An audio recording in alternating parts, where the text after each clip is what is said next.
ser o seu abraço acolhedor e levar tua palavra, ser canal da tua graça, completar carreira e guardar a fé, levando seu amor. Depois de uma pandemia, estamos de novo com a graça de Deus na Terra Santa, em Jerusalém, e toda essa peregrinação que fazemos. E com alegria encontramos aqui Tamir. Como vai você? Padre, muito bom te ver. Muito tempo, demais. Mais que 2 anos. Mais de 2 anos estamos retomando as nossas peregrinações. Passou bem a pandemia? Como todos, Padre, não foi fácil para mim também, mas eu acho que o grande presente para todos nós é que voltamos mais humildes. É verdade. E nós estamos para abrir esta nova temporada, Padre em Missão, que eu sou apaixonado e eu sei que você também é. Nós estamos não propriamente em Jerusalém, nós estamos na Cisjordânia, é isso mesmo, Tamir? Exato, estamos em um lugar chamado hoje El Azaria, e vocês podem escutar no nome, El Azaria, dica do Lázaro. Aqui é a tumba do Lázaro, aqui estamos em Betânia, da época de Jesus, estamos em João 11, 25, na nossa passeio na Bíblia. Só para você ver e se situar, veja esse mapinha e você está vendo a região da Cisjordânia, você está vendo Jerusalém e essa caminhada até Betânia. E nós estamos exatamente aqui. Nós temos eu vi aqui um pão diferenciado. Tamir, eu sempre gosto de mostrar essas curiosidades. Esse pão é o pão típico da região. Nós chamamos em hebraico beigale. E esse pão, sim, esse pão, Padre, como você percebeu, de 20 metros você já sente o cheiro gostoso dele, é muito especial. E a gente come ele com o tempero chamado za'atar, aquele tempero verde. Muitas vezes usamos com pão, às vezes usamos também com outros tipos de comida, como queijo, como o famoso falafel, o hummus, o grande bico da Terra Santa. Então um tempero muito comum aqui em Israel.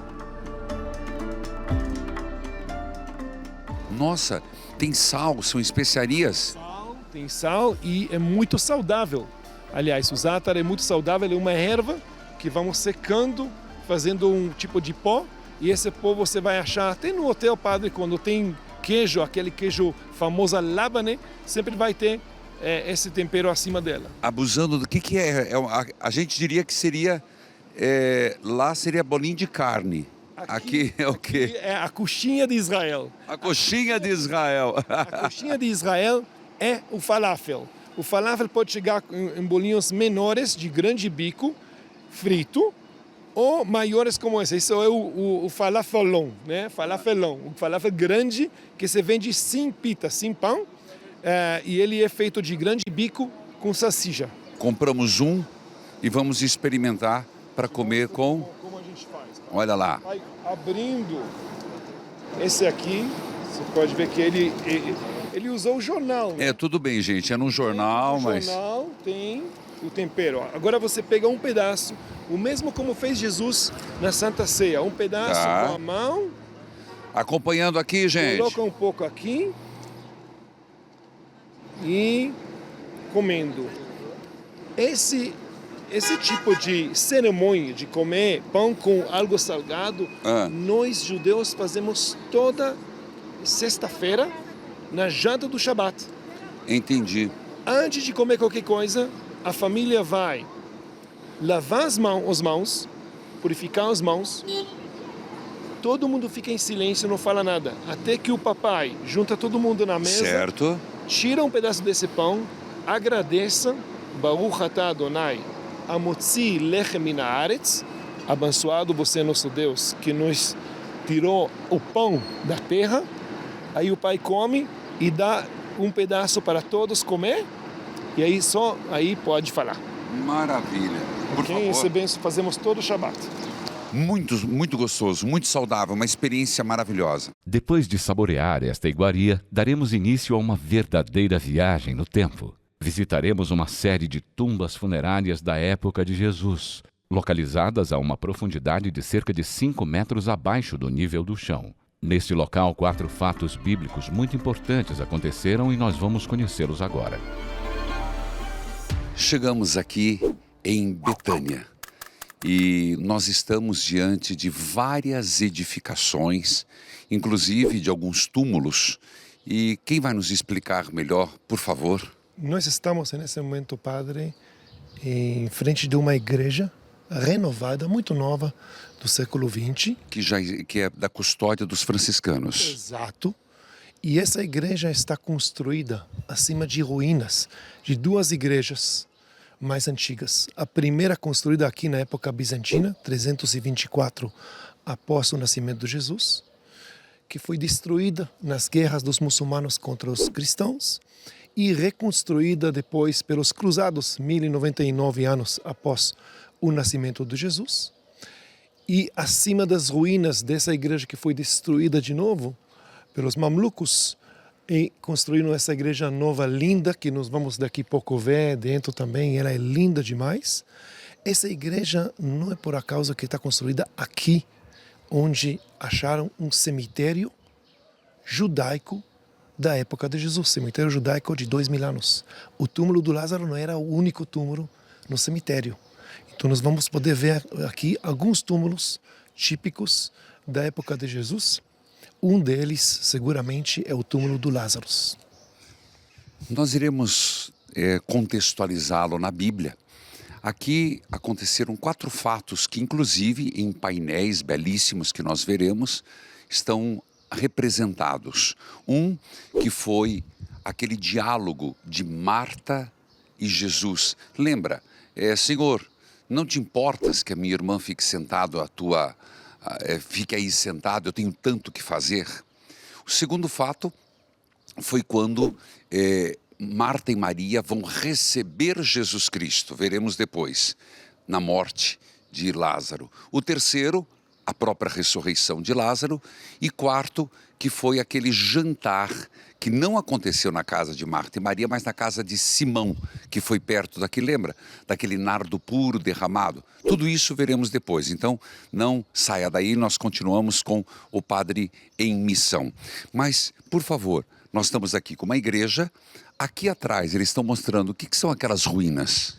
Lá são ruínas da primeira igreja, a igreja bizantina. Certo. E atrás, se vamos entrar depois, nós vamos ver alguns dos túmulos do cemitério judaico antigo da época de Jesus. E aqui em cima nós vamos ver mais um túmulo dessa época. Nós estamos num lugar que é dos árabes, hoje em dia. E do lado, eu estava chegando, eu vi um minarete. Então nós temos uma mesquita do lado? Exato. Eu acho que Betânia é um exemplo muito lindo hoje, chamando El Azaria. Também nesse nome sabemos que tinha a ver com Lázaro. El Azaria, o lugar do Lázaro. E uma cidade hoje muçulmana, na autoridade palestina, no território que nós chamamos território B. Significa que o controle de tudo que acontece aqui, politicamente falando, educação, toda essa parte é a autoridade palestina. E estamos oficialmente em outro país, né? Nós entramos aqui, nós vemos até as placas dos carros com cores diferentes e muito perto de Jerusalém, naquele lugar que Jesus passa indo de Jericó, subindo para Jerusalém, chamando na época de Jesus Betânia. Só para entender, quantos quilômetros nós estamos aqui de Jerusalém? Menos que 5 quilômetros, nós podemos chegar já no Monte dos Oliveiras. Que foi o caminho que Nosso Senhor fez para o Domingo de Ramos, né? Para a entrada triunfal na Porta Santa de Jerusalém, esses 5 quilômetros. Exato. Jesus ressuscita Lázaro um dia antes do Domingo dos Ramos e 8 dias antes da crucificação. Bem no início da Semana Santa. É o último lugar que Jesus visita antes de chegar em Jerusalém para a Semana Santa, é Betânia. Muito bem, vamos conhecer.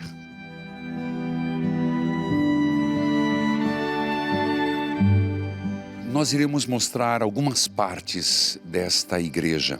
E uma delas, você está vendo pela placa, que é exatamente O túmulo do Lázaro. o túmulo do Lázaro. Segue-nos.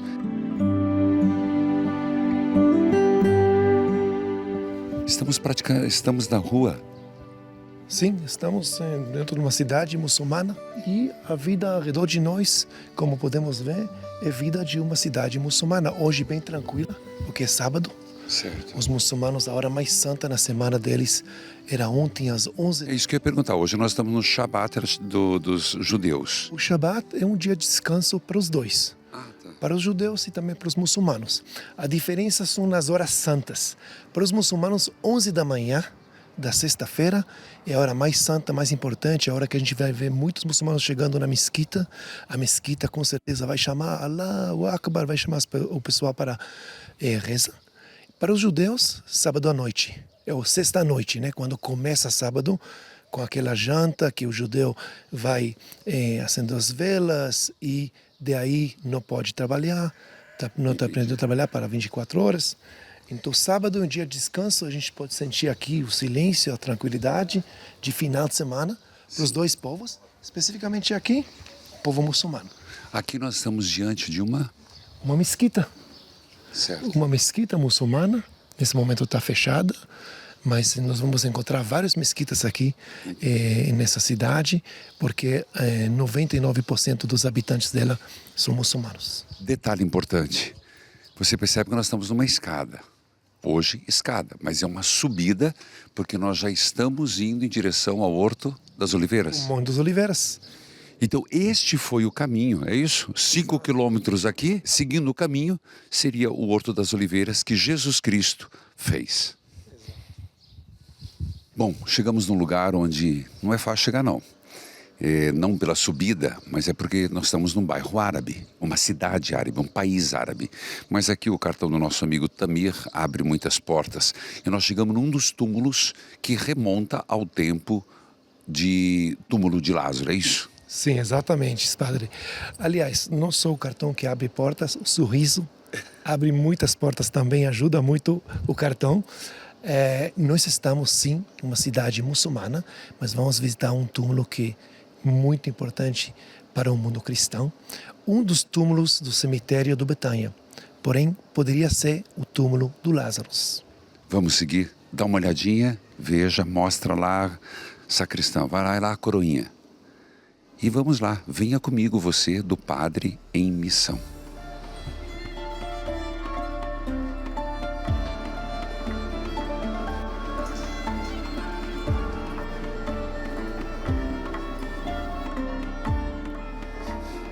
É uma descida íngreme, viu, gente? E existe um princípio, né, Tamir, que quanto mais baixo, maior a autenticidade, porque foi crescendo com as construções. Voltamos mais no tempo. Isso. Eu costumo dizer, padre, que para voltar 2000 anos, normalmente na Terra Santa temos que descer 5 metros. Escutou? Olha lá, gente. Para chegar à autenticidade... Para voltar 2000 anos na Terra Santa, normalmente temos que descer 5 metros. Então nós descemos 5 metros. O caminho da humildade de Jesus. Vamos lá. Gente, chegamos, mas eu estava com medo. Eu estava achando que você ia pedir para que eu passasse aqui, que tínhamos que ir mais abaixo. Eu com 1,90 m não ia descer ali, não. Chegamos, não? Chegamos. Como nós podemos ver, eu falei de cemitério, não só de um túmulo. Normalmente os judeus, na época de Jesus, o cemitério está fora da cidade e o cemitério familiar tem várias tumbas. Em outras palavras, em hebraico se chama kever kuchim. Kuchim significa aqueles buraquinhos que podemos ver aqui na parede, mas podemos imaginar cada um desses buracos aberto e tem lugar exatamente para o corpo de uma pessoa entrar. Ela era colocada assim. Exatamente. Era colocada aqui dentro, corpo do avô, que Deus me livre, morreu, um da família que colocou. Meses depois, quando tem só ossos, chega outra pessoa da família e junta todos os ossos para uma caixa de cerâmica ou de pedra, coloca no lado e já tem lugar para o próximo. Desse jeito, a família toda vai ser enterrada no mesmo túmulo. Muito bem. Então nós estamos aqui no cemitério judeu, onde há a possibilidade de ser um dos túmulos de Lázaro. Bom, descemos um pouco e estamos ao lado da igreja que ainda vamos mostrar, a igreja mais recente da custódia dos franciscanos, mas nós estamos ainda num cemitério judeu com outros túmulos. E por que estamos mostrando outros túmulos? Porque não temos a certeza onde exatamente é o túmulo de Lázaro, mas nós estamos diante de alguns detalhes históricos que nos marcam.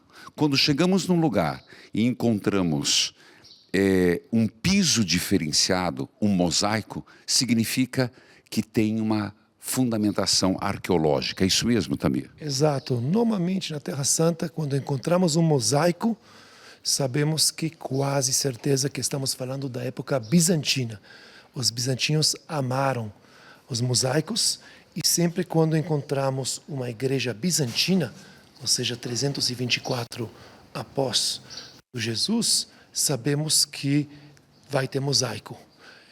Nesse caso dessa igreja, nós podemos ver as ruínas da igreja bizantina e acima dessas ruínas, outra igreja cruzada que foi construída 1099 anos após a época do Cristo. Onde nós chegamos aqui? Estamos dentro de um túmulo já. Ok? Na época, as famílias que poderiam e construíram túmulos em cavernas. Às vezes uma caverna natural, que aumentaram e começaram a fazer túmulo. Como nós vimos no outro túmulo que mostramos antes, aqui está continuando o mesmo cemitério dessa comunidade judaica, Marta e toda a família dela, e Lázaro, que viveram aqui em Betânia 2000 anos atrás.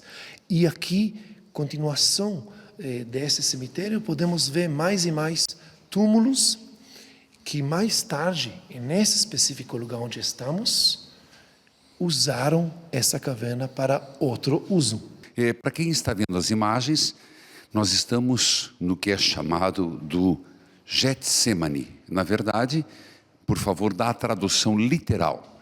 Então, é muito interessante, a maioria dos peregrinos chega na Terra Santa e para eles está muito claro que Getsemane está lá em Jerusalém. Exato. Aqueles oliveiras muito antigos, o lugar onde Jesus passou a noite da agonia, onde Jesus chorou um dia antes de ser crucificado.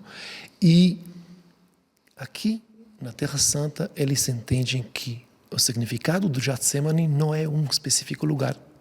Jat, prensa, podemos ver aqui. Semane, azeite. Getsemane significa fábrica de azeite de oliveiras. Não é um específico lugar. Entendi. Significou espiritualmente, teologicamente, para nós cristãos católicos, o lugar onde Jesus viveu o seu momento de angústia, de sofrimento, onde ele foi tal qual as azeitonas, ele foi macerado pela dor.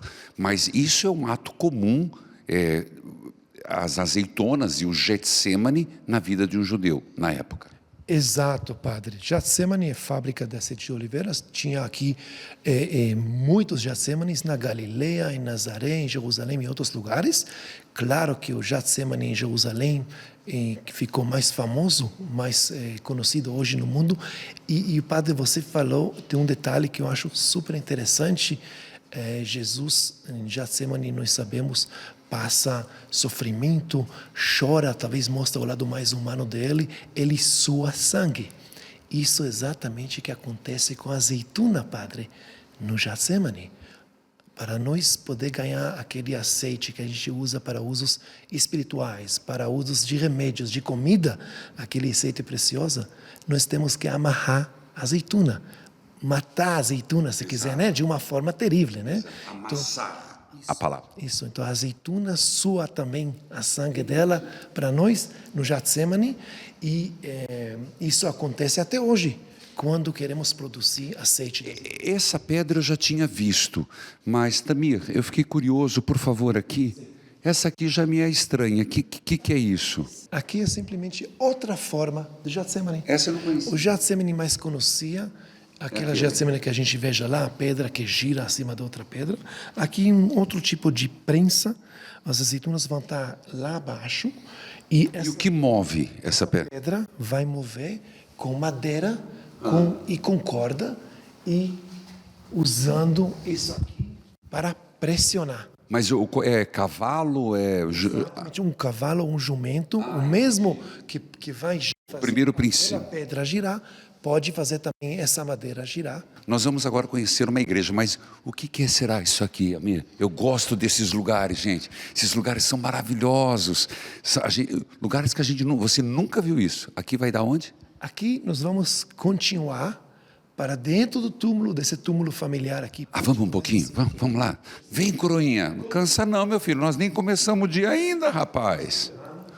É uma igreja onde pode-se ter missa com peregrinos. Exato. Com os seus peregrinos, padre, vai ser um pouco difícil, mais que 4 ônibus não vão entrar aqui. Os judeus, por família, os túmulos era por cidade. Os túmulos são familiares. Não todas as famílias poderiam ter um túmulo desse. Nosso Senhor não tinha, né? Teve que emprestar. Exatamente, do José de Arimateia, que era de uma família aristocrata, era de uma família que teve poder de poder construir um túmulo disso. Na verdade, o túmulo de Jesus, como o túmulo do Lázaro, como outros túmulos judaicos na época, que estão em caverna, são uma influência romana. Os judeus são uma minoria, que estão vivendo aqui, dentro do mundo romano. Os primeiros para serem influenciados pela aristocracia da maioria são os aristocratas judeus. Os judeus se enterram na terra. Depois chegaste, para pôr voltarás. É um mandamento muito importante da Bíblia e podemos ver que até hoje judeus se enterram em maca. Até hoje eles colocam... Em maca, sem caixão. Eu sempre estranhei por que a pedra. Agora está explicado que é a questão da cultura romana. Exato. Então, o enterramento de Jesus, na verdade, é um exemplo muito bom da influência romana sobre a aristocracia judaica. O túmulo de José de Arimateia era uma mistura, porque em maca, com lenço, sem caixão, mas não na terra, na pedra ou na caverna. Só as famílias judaicas aristocratas enterraram desse jeito na época de Jesus. Muito bem. Isso significa que Lázaro era da aristocracia. Inclusive, sua irmã tinha mais ou menos um nardo puro, meio litro, 300 moedas de prata, né? Para todos que nos acompanham, Padre em Missão, a obra Evangelizar é Preciso, eu faço questão de mostrar isso para você, claro. Eu sempre digo, como é bom se um dia você tiver a oportunidade de vir comigo. Vir conhecer. Eu diria que todo católico deveria se dar o direito e, ao mesmo tempo, ter oportunidade, né? Não é tão fácil, de conhecer a Terra Santa. A Terra Santa visitada, o Evangelho nunca mais é o mesmo. Mas, dentro do possível, você vai aprendendo, conhecendo o Padre em Missão.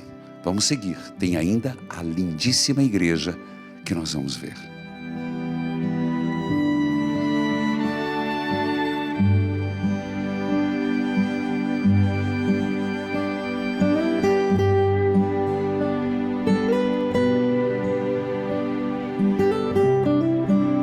Chegamos na belíssima igreja de Betânia. Aqui está na custódia dos padres franciscanos. Como você vê, tem um grupo que já vai celebrar, mas, Tamir, por favor, nos coloque os pontos principais desta igreja, por gentileza. O primeiro ponto principal, uma igreja muito nova, que foi construída entre 1952 a 1954. Demorou 2 anos para construí-la. Muito rápido, né? Muito rápido, para ser uma igreja franciscana aqui na Terra Santa. Nós podemos ver que ela é parecida com os túmulos de onde nós entramos. Verdade. Usando a mesma pedra de Jerusalém. Não tanta luz, né? Agora tem um pouco mais luz, porque vão festejar a missa, normalmente menos luz. E ela é muito pequena, para dar aquela sensação de um lugar pequeno, apertado, como um túmulo. Agora, como você falou, está sendo muito bem cuidada com os padres aqui. Também durante a pandemia eu tive o privilégio de poder visitar aqui, estava do mesmo jeito. E vamos lembrar, uma igreja cristã super importante para o mundo cristão no meio de uma aldeia árabe muçulmana, vivendo em paz. Nós podemos ver aqui na Terra Santa, quando chegamos perto, padre, escutei você chamando o pessoal para chegar aqui, porque depois a Bíblia é outra coisa, né? Chegando aqui na Terra Santa, conhecendo a realidade, é também uma ótima oportunidade para ver que existe muita coexistência entre os povos aqui. Aqui uma igreja cristã super respeitada pelos muçulmanos que estão cercando esse lugar, deixando os cristãos visitar e rezar aqui quando querem. A palavra é paz, shalom. O que você vai ver agora são 4 lindos mosaicos e que você vai acompanhar e depois refletir esses textos bíblicos. 4 textos que eu chamo você a refletir na palavra de Deus.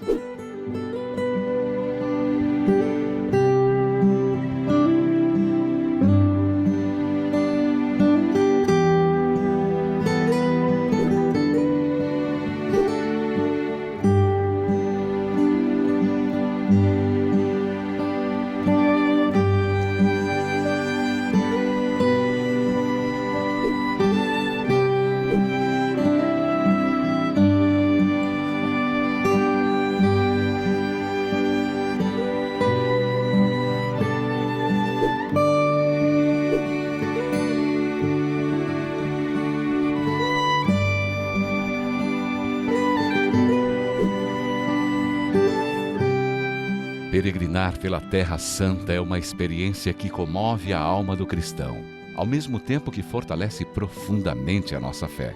Agora você está convidado a conhecer um local importante, o Monte das Oliveiras. Você que nos acompanha, Padre em Missão, pela TV Evangelizar, pelas redes sociais, YouTube Padre Manzotti e todo o sistema Evangelizar é Preciso.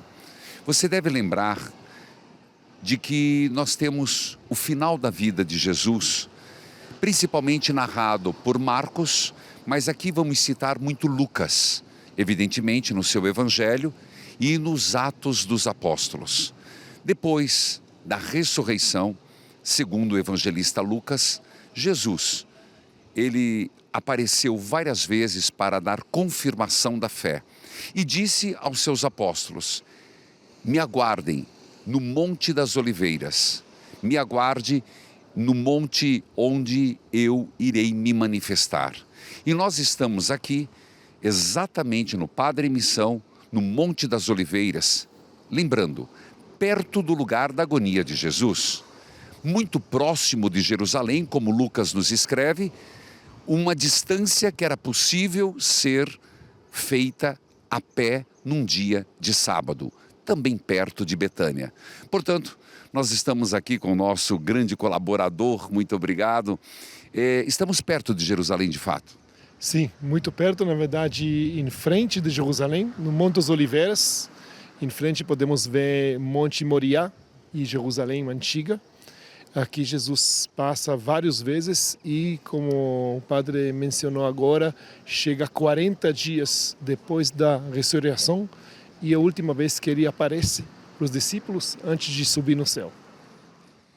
Portanto, nós vamos agora mostrar a igreja, o santuário da Ascensão do Senhor. É assim que é chamado? Sim, na verdade, nós vamos ver uma capela, certo, porque ela está localizada dentro de um lugar que é dos muçulmanos, uma mesquita que está cercando ela. Hoje em dia é uma mesquita dos muçulmanos, mas os muçulmanos deixaram essa capela e deixaram os cristãos visitá-la e rezar dentro dela quando querem, um dos símbolos da coexistência que também existe em Jerusalém. Sigamos, acompanhe-nos, Padre em Missão. Aqui uma mesquita, podemos ver o cor verde aqui nas portas também. Que isso marca? Esse é um cor que usa muito o mundo árabe, principalmente os muçulmanos. Traz sorte, traz proteção para casa. No mundo árabe é muito comum ter esse cor de verde. Essa cor verde.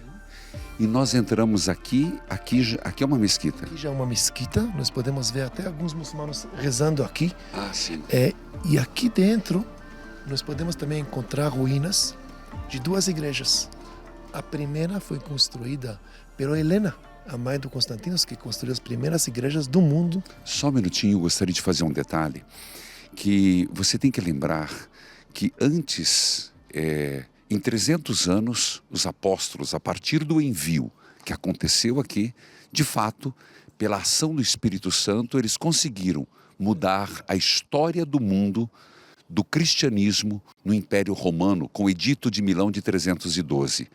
Mas devemos muitos lugares santos, e isso você vê em todos os padres em missão que tenho feito, sempre disponível no YouTube Padre Manzotti, o que o Tamir nos lembrou. Santa Helena, a mãe de Constantino, que veio aqui como peregrina e demarcou, com todos os elementos que ela tinha, os lugares sagrados. Então voltamos, Tamir.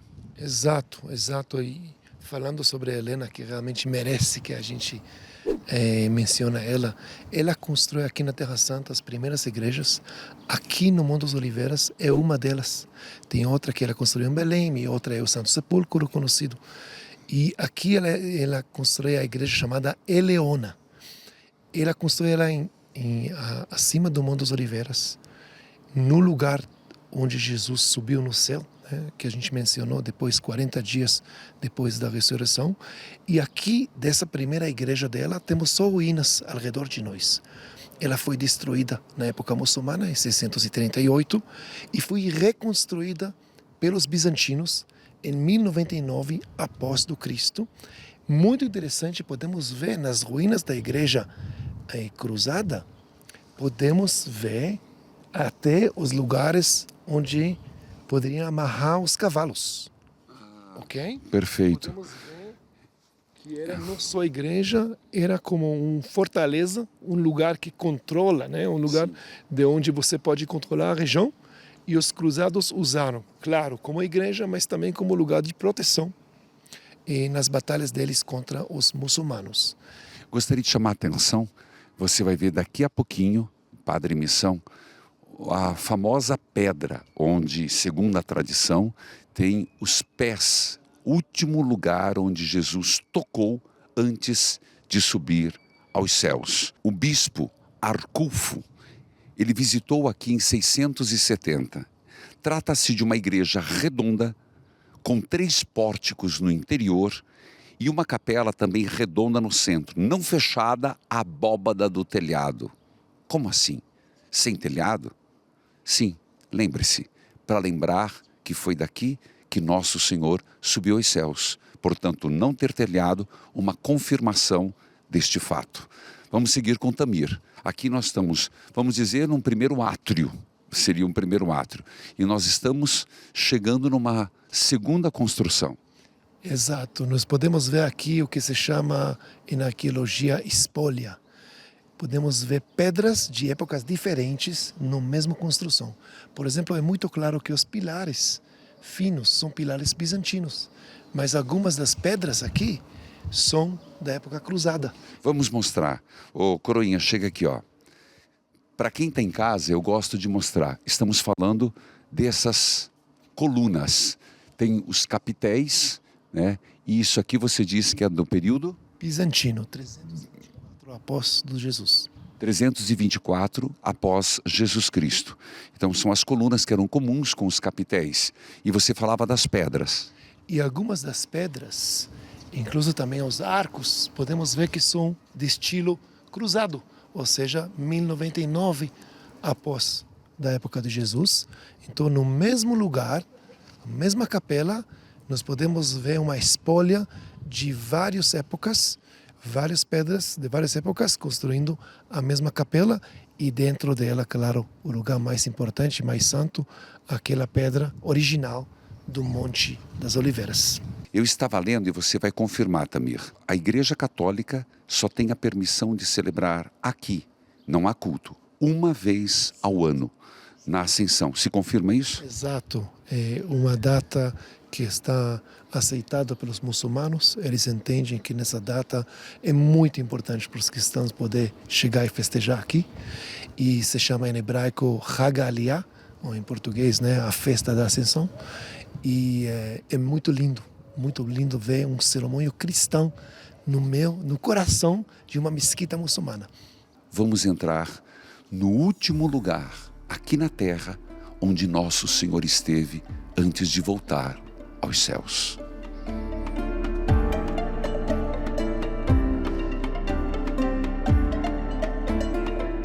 Mostrar este lugar maravilhoso, como eu repito, o último lugar onde nosso Senhor pisou na terra antes de voltar ao Pai, como está prescrito nos desígnios de Deus. É uma capela construída pelos bizantinos em 324, renovada depois que foi destruída pelos cruzados em 1099, após da época de Jesus, e ela está ao redor dessa pedra original do Monte das Oliveiras, a pedra mais alta, no topo, no pique do Monte das Oliveiras. O que significa esta pedra? Significa que simplesmente não tem mais para onde escavar, porque ela é a pedra mãe do Monte das Oliveiras. Se Jesus subiu no céu do lugar mais alto do Monte das Oliveiras, tem que ser essa pedra, que é a pedra mais alta do monte. Portanto, segundo a tradição, foi aqui que nosso Senhor, ou pedra, um pouco para a direita, um pouco para a esquerda, não importa, mas é a pedra mais alta que nosso Senhor pisou. E os peregrinos vêm aqui, não vêm, amigo? Os peregrinos vêm aqui, muitos. Agora, graças a Deus, terminou a pandemia, então vão voltar e chegar aqui, lugar super importante para qualquer cristão a visitar no Monte das Oliveiras de forma geral, especificamente chegar e tocar essa específica pedra de onde Jesus subiu no céu 40 dias depois da ressurreição. Segundo o evangelista Lucas, nosso Senhor estava aqui, se elevou e os abençoou. E neste momento, os anjos apareceram e eles insistiam em olhar para o alto. Foi quando os anjos disseram: porque o que vocês estão olhando, ele voltará. E lembraram da grande missão que eles tinham: ide por todo o mundo, evangelizai na Judéia, na Samaria, até os confins da terra. E o fato impressionante é que se tratava de uma despedida.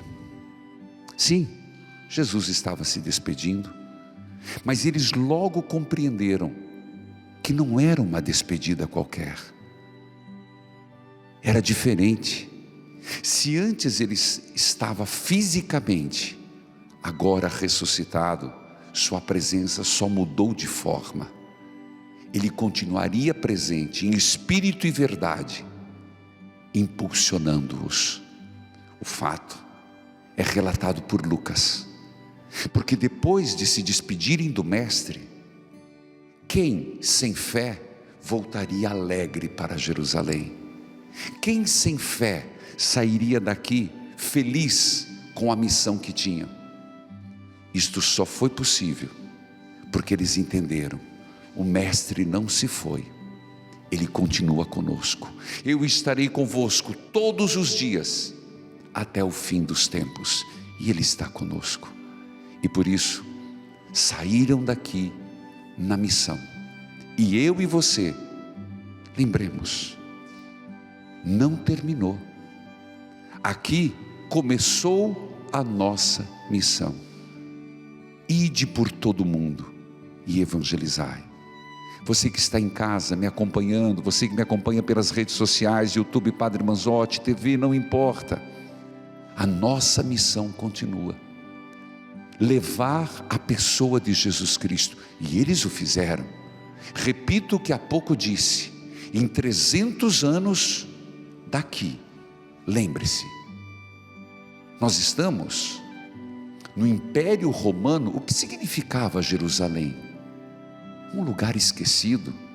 Quem eram os judeus nesse fim de mundo para o Império Romano? Daqui eles converteram o império. E eu e você, nos dias de hoje, não temos muito a fazer neste mundo onde Jesus Cristo está sendo esquecido e não amado? Eu coloco a mão para que você também o faça em fé.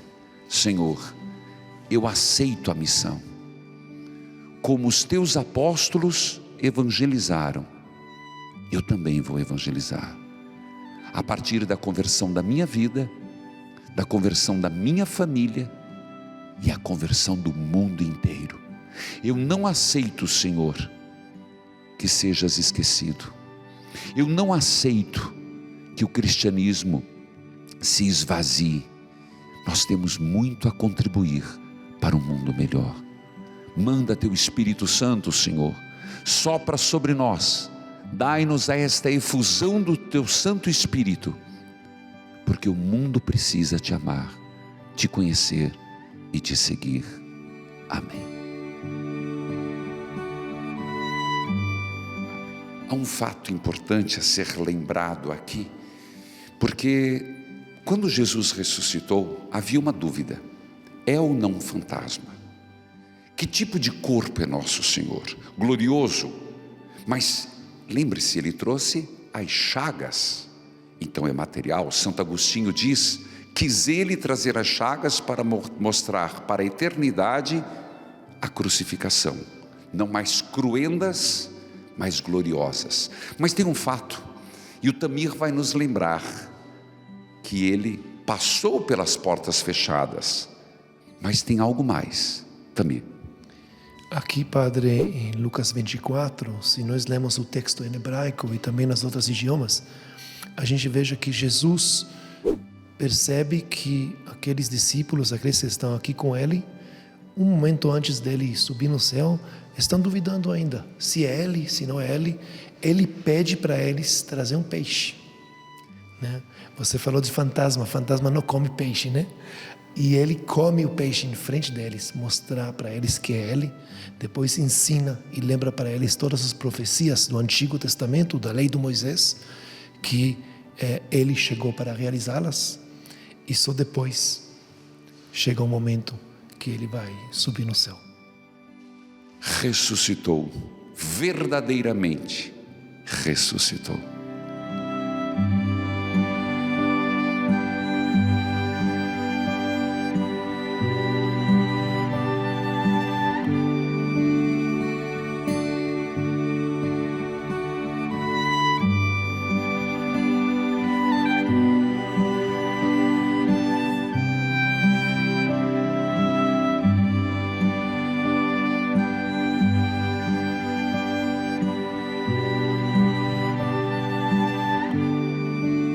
Você que nos acompanha, Padre em Missão, nós estamos aqui também perto, mas não tão perto quanto eu imaginava. Padre, por que o senhor está falando isso? Bom, nós estamos em Emaús, onde depois da crucificação, sem fazer a experiência da ressurreição, Lucas 24, o texto maravilhoso, catequético, ao mesmo tempo um texto pós-ressurreição, muito usado para iniciação cristã. Você deve lembrar os discípulos de Emaús. Jesus veio para cá com Cleofas e o outro discípulo, e ao partir o pão se deu a conhecer. E eu disse perto e não muito. Por quê? Porque na Bíblia está escrito que são 13 quilômetros, mas nós andamos muito mais. O que aconteceu? Mudaram o lugar? O que foi? Na verdade, entre as traduções do Novo Testamento, esqueceram um número. Ah, é? Sim, estava escrito lá 160 ris, que significa, essa é uma medida antiga, significa em quilômetros 29, quase 30 quilômetros. E quando copiaram de uma idioma para outra, esqueceram um e ficou 60. De 60 ris já é 13 quilômetros, então muita gente pensa que é mais perto de Jerusalém, mas se a gente veja o escrito original, está exatamente na medida dos quilômetros que tem na Bíblia. Então Jesus andou muito mais com os forasteiros até chegar aqui. Aqui nós temos uma placa. Você podia nos explicar, só dar algumas informações e nós vamos mostrar depois a igreja já destruída, mas alguns símbolos muito importantes, por favor. Sim, com o meu prazer. Aqui nós vemos, como muitos outros lugares, padre, nós vemos igreja bizantina, construída 324 após do Cristo, e quando foi destruída essa primeira igreja bizantina, ficou em ruínas até que chegaram os cruzados. Quando chegaram os cruzados, eles aproveitaram que já teve o ábside, nós vamos ver lá dentro, aquele parte que está atrás do altar, e já construíram a igreja deles cruzada ao redor do ábside da igreja antiga bizantina. Por favor. Vamos lá? Vamos ver os detalhes, por favor? Tem um grupo aí, mas isso não vai ser um problema. Nós vamos nos misturar, porque aqui é um lugar onde vem pessoas de todos os povos e é sempre bem-vindo você a estar conosco no Padre em Missão, TV Evangelizar, YouTube Padre Manzotti. Vamos lá. Então, aqui nós já estamos, não tem paredes, não tem teto, mas aqui é a primeira igreja. Isso, já estamos entre as ruínas da igreja bizantina, 324 anos após do Jesus. Podemos ver o mosaico muito típico dos bizantinos que amavam mosaicos. E você estava me falando que aqui é uma igreja antiga, mas tem muitos lugares de purificação. Eu não entendi por quê. Até no nome do Emaús, nós podemos ver uma dica de lugar que tem lugar com água. Chega da palavra em árabe hamam, Emaús, hamam, lugar que tem água quente. Sim. Aqui teve fontes de água quente. Ah, é? E por isso muitas piscinas de água quente que o pessoal entrou para aproveitar, né? O calor da água aqui no inverno chega a ser muito frio, e também depois teve algumas piscinas de purificação, o que nós sempre encontramos onde tem qualquer tipo de comunidade judaica, nós vamos encontrar piscinas de purificação.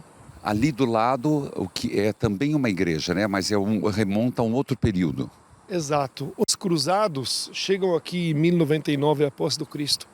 Eles encontram uma igreja bizantina destruída do período muçulmano e eles vão renovando ela. Os cruzados queriam aproveitar e deixar pelo menos a parte do ábside dos bizantinos e construíram a igreja deles ao redor do ábside bizantino, aquele parte que está atrás do altar. Então aqui nós estamos exatamente no final do que foi a igreja.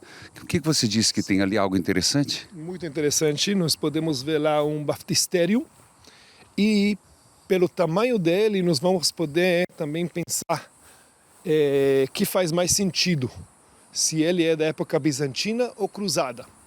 Então explica que eu e todo mundo que está acompanhando Padre em Missão estão interessados. Então, esse baftistério nós podemos ver que era menor e cresceu. Na época bizantina, nós encontramos mais baftistérios que são pequenos, porque começaram o batismo. Certo. Ok? Depois, tem muitos baftistérios que vão crescendo. Então, isso aqui é bizantino, mas renovado ele na época cruzada. Muito bem. Então, está aqui uma marca significativa para todos nós que somos batizados em nome da Santíssima Trindade, Pai, Filho e Espírito Santo.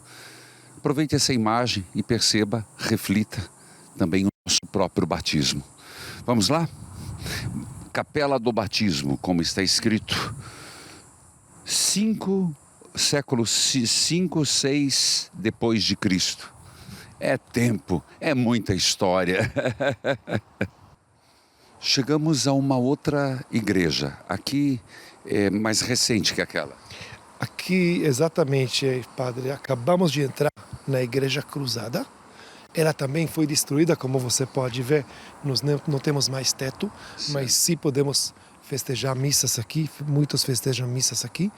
E nós podemos ver que os cruzados decidiram que vão deixar o ábside bizantino. Toda essa parte do ábside, atrás do altar, é da época bizantina. Eles queriam construir a igreja exatamente no mesmo lugar, levando em conta que os bizantinos estavam aqui muito tempo antes que os cruzados e 1700 anos antes que nós. Eles, com certeza, poderiam achar de forma mais fácil o local exato onde Jesus se encontrou com os dois. E aqui, como o próprio desenho nos mostra, está aquele maravilhoso encontro. Já é tarde. Entra conosco. Fica conosco, Senhor. E foi quando nosso Senhor entrou. Uma caminhada que se fez enquanto eles não reconheceram como forasteiro, mas já ardia o coração quando lhes falava a Sagrada Escritura. E foi quando reconheceram o Senhor, ao partir o pão, que eles sentiram uma presença do Espírito renovador e se fizeram esse caminho desanimados, decepcionados com os últimos acontecimentos, como eles falam. Sois o único que não sabe o que aconteceu em Jerusalém? Depois que partiram o pão, eles voltaram, e não era perto, para dizer, ele ressuscitou. Voltaram a Jerusalém para contar, ele está vivo. Que essa certeza da vida de Jesus, vivo, verdadeiro, se alimente na minha vida, se sustente na minha e na sua, ao partir o pão. Posso lhe dizer, eu estou aqui e o que me vem na cabeça é, na tua igreja você tem Eucaristia. Você pode fazer a experiência de Cleofas e o outro discípulo, e não precisa ser aqui em Emaús, pode ser na sua capela, na sua igreja, ao partir o pão. Acredite, lembre-se, Elias comeu do pão e andou 40 dias e 40 noites até o Monte Horebe. Os discípulos de Emaús comeram o pão e voltaram para anunciar a palavra de Deus. Você está precisando de forças?